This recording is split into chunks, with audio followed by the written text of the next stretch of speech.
Olá!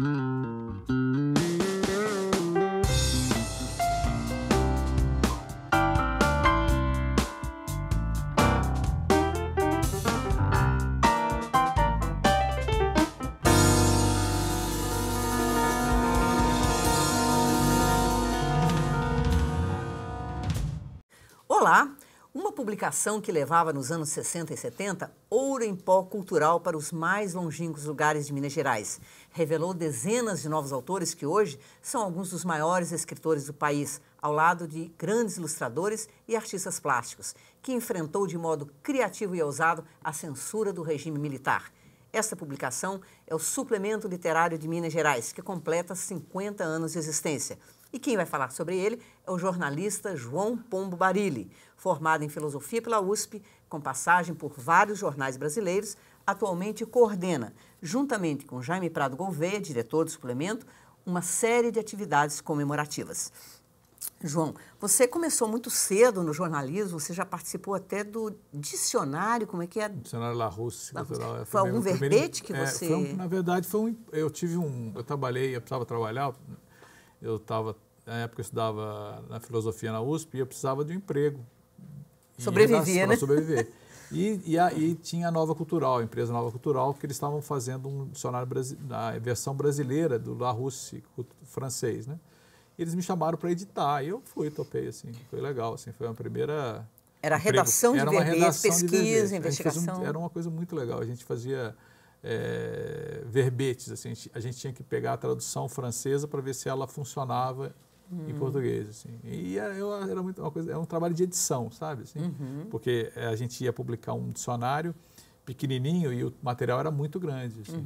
E foi uma experiência muito... Agora, outra experiência boa que nós até participamos juntos foi o Engenharte, um suplemento do jornal O Tempo, que durou pouco tempo.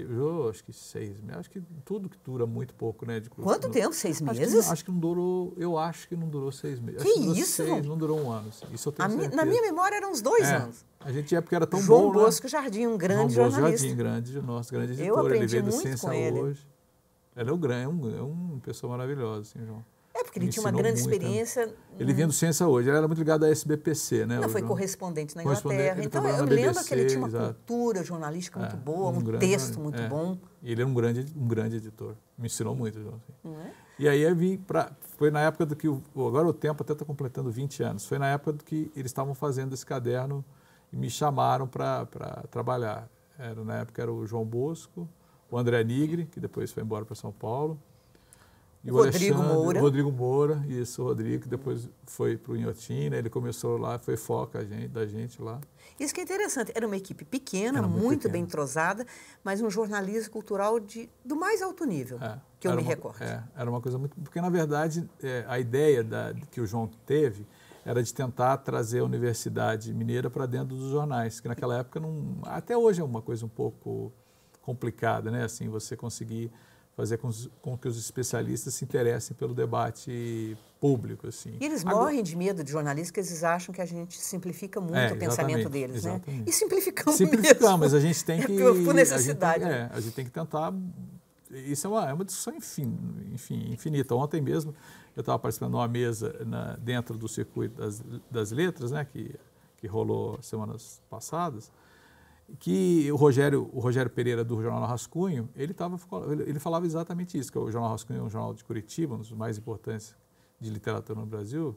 Ele estava falando dessa dificuldade que ele recebe assim, um monte de maçaroca, assim, e o cara às vezes é doutor, pós-doutor, o cara lê o texto e... É uma coisa que eu acho que o pessoal da academia, os cientistas, têm muita dificuldade de entender, que é uma outra coisa, você está vulgarizando para as pessoas tomarem um contato mínimo com o que se produz dentro da academia. Eu acho que também tem uma coisa muito da cultura brasileira bacharelesca de que achar que falar bonito, doravante, sabe, empolado é alguma coisa que funcione, assim. E, por exemplo, só para umas semanas atrás, dentro ainda do circuito, eu participei de uma mesa que eu dividi a mesa com 2 caras que são absolutamente de mundos opostos, o Criolo, né, de São Paulo, e o Ricardo Aleixo. E são caras que, assim, o Ricardo é um poeta muito requintado. E o Criolo é um grande compositor, mas que ele requintado na área dele. Na área dele. E o diálogo foi assim, super funcionou assim, foi uma coisa muito. Então eu acho que tem muito preconceito às vezes, assim, se confunde falar empolado com saber pensar. Não é nada disso. Assim. Agora você tem uma boa experiência a essas alturas, acho que não sei, uns 20 anos ou mais de jornalismo cultural. Né? Tem, talvez até mais. Como é que você vê o panorama do jornalismo cultural hoje? Eu vejo muitas críticas assim, que não existe praticamente jornalismo cultural no Brasil. Eu vejo pessoas muito críticas severas. Eu, como leitora, ainda tem muita coisa que me agrada. Eu acho que eu odeio ser saudosista. Assim. Eu acho que a gente tem que pensar. Eu acho que, por exemplo, a internet, quando a gente começou no jornalismo, já tem algum tempo, século passado, né? Não existia internet, por exemplo. Então, você lembra como que era fazer jornal sem internet, né?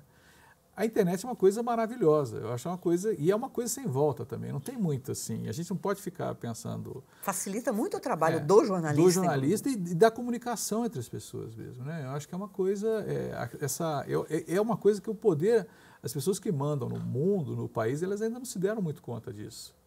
Né, de que a comunicação ela está o tempo todo... Aliás, nem os políticos se deram conta disso. Menos porque, ainda. Por exemplo, quando saiu o resultado, Áurea Carolina, a mais votada em Belo Horizonte, para mim foi uma surpresa. Eu não sabia quem era a Áurea Carolina, mas a moçada toda sabia. Exatamente. Quer dizer, provavelmente, acho que foram as redes sociais que elegeram a Áurea Carolina. As pessoas não se dão conta. Ainda lembrando do Criolo, né, falando dele, o Criolo é um cara muito engraçado, porque ele é muito direto. Ele estava lembrando, na época da infância dele, da ficha. Lembra da ficha do telefone? Uhum. O cara ia para a ficha, você tinha 3 minutos no telefone. Depois, mais papo, você tinha que voltar para trás. Hoje em dia, não. Todo mundo tem celular. Está todo mundo se falando o tempo todo. Uhum. Então, para os picaretas, vamos dizer assim, é mais difícil. O mundo está mais conectado. E eu acho que na literatura eu sou otimista, porque hoje em dia se lê mais no Brasil. Mas a literatura perdeu de importância na televisão, no rádio. Ela ocupava um lugar mais central, né? Ocupava. A gente estava lembrando quando o Drummond faleceu. Exatamente. Quando o Drummond morreu em 87, que foi uma comoção nacional, né? O Jornal Nacional, eu lembro que o Cid Moreira, ele levantou, ele saiu da bancada dele para falar, né? Alguns poemas, ou seja, teve uma alteração do espaço do jornal. Não, quase o jornal inteiro foi, né? Sobre o Drummond. Na Manchete também, naquela época, teve isso. Né? Eu acho que foi... uma grande homenagem a um grande escritor. Mas isso que eu te falo, Miriam, que eu acho que, na verdade, eu acho que ainda existe a poesia, a literatura, ela ainda interessa as pessoas. E que eu sempre insisto nisso. E a gente tem que pensar como que a gente vai conseguir fazer com que as novas gerações... Você acha, então, que a literatura, do mesmo modo que os políticos, ela está circulando em outros lugares? É isso também? Eu acho que sim. Eu acho que é um mistério. Eu acho que é uma coisa tão misteriosa. É muito difícil saber, assim, quando alguém escreve um livro... eu acho tão complicado você dizer assim, quem que leu, quem que não leu, você entende? É uma coisa... E a internet, ela permite com que realmente quem se interessa pode ler, assim, né? Ela realmente democratiza o acesso. Isso não é mentira, isso é verdade. Isso é como vai ser essa democratização é uma outra história, né? Uhum. Não sei como é que... Eu tenho a impressão de que às vezes, muitas vezes as pessoas podem estar na internet só olhando abobrinha, mas elas têm a possibilidade, se quiser, de estar olhando coisas interessantes, coisas legais. Entendeu? Então, por exemplo, Machado de Assis está todo na internet. Quando é que a gente poderia imaginar disso? Porque aí pensa o que é um lugar no interior do Brasil que não tem biblioteca, que é a nossa realidade. O cara na internet, ele tem todo o Machado. Isso é maravilhoso. É maravilhoso. Isso é uma coisa que... Por isso que não dá para ficar sendo saudosista. Eu acho que realmente no jornalismo impresso a cultura perdeu espaço, a literatura especialmente, né? Na televisão nem se fala, Para você falar de um autor que morreu ou fazer uma homenagem como foi feita, eu não consigo nem imaginar mais. Não tem muito sentido. Mas a literatura está circulando, isso é muito bom. Eu acho que sim. Nesse sentido, eu sou até otimista, assim, porque... Dizem que o pessimista é o otimista bem informado, né? Então, um pouco eu acho que... E outra coisa que acontece, assim, eu acho que teve um movimento no Brasil nos últimos 15, 20 anos, que você teve uma ligeira melhora né, que eu acho que é muito pouco ainda, que isso está numa transformação do país que ninguém se deu conta ainda, muito, assim, sobretudo os políticos, eles não se deram conta disso.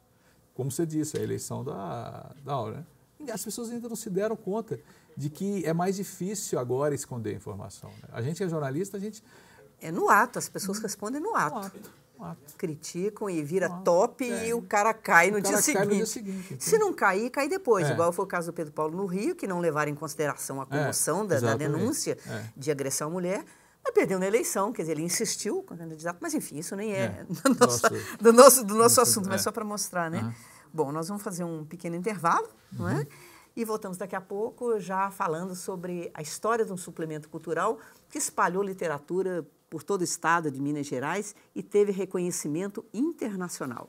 Até daqui a pouco.